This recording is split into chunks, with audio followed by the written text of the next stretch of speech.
রাষ্ট্রবাদী মহিলা দলের জন্য অনেক লোক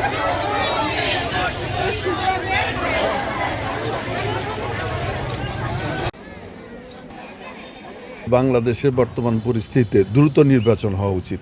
ষড়যন্ত্রের মাধ্যমে আমাদের রাষ্ট্রপতি জিয়াউর রহমানকে হত্যা করা হয়েছে। ডাকসুর নির্বাচনে এটা প্রভাব তো সারা বাংলাদেশে পড়বেই, সবসময় পড়ে আসছে।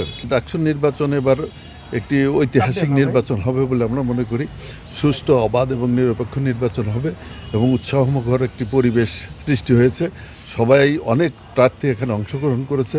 আমি মনে করি যে হাড্ডাহাড্ডি প্রতিযোগিতা হবে। তারপরেও বাংলাদেশ জাতীয়তাবাদী ছাত্র দলের যে পরিষদ, সেই পরিষদ অনেক ভোটে বিজয়ী হবে বলে আমি আশা করি। না, মব সৃষ্টি তো এটা গত সরকারের আমলের থেকে এটা হচ্ছে। এগুলো আমরা দমন করার চেষ্টা করছি এবং সকলেই আমরা ঐক্যবদ্ধভাবে এগুলো যাতে না হয় আমরা চেষ্টা চালিয়ে যাচ্ছি। তবে আমার মনে হয় না যে আমাদের এই এলাকায় এই ধরনের কোনো মব সৃষ্টি হওয়ার সম্ভাবনা আছে। আমরা এটা প্রতিহত করার জন্য বা এর প্রতিকার করার জন্য চেষ্টা চালিয়ে যাচ্ছি। এটি সাধারণ মানুষ হিসেবে মনে করি যে বাংলাদেশের বর্তমান পরিস্থিতিতে দ্রুত নির্বাচন হওয়া উচিত।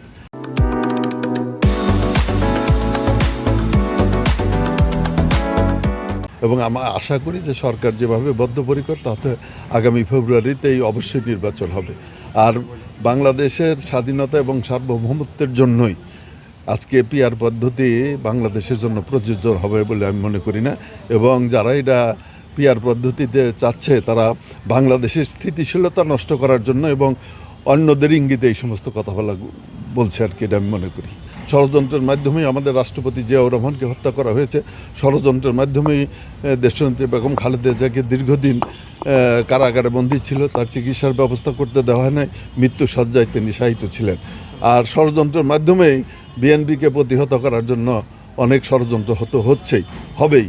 তো আমরা মনে করি যে এই বাংলার মানুষ সমস্ত ষড়যন্ত্র মোকাবেলা করে একটি সুষ্ঠু এবং সুষ্ঠু নির্বাচনের মধ্য দিয়ে আগামীতে একটি সার্বভৌম সংসদ নির্বাচন করবেন আশা করি। আজকে মহিলা দলের 47তম প্রতিষ্ঠাবার্ষিকী।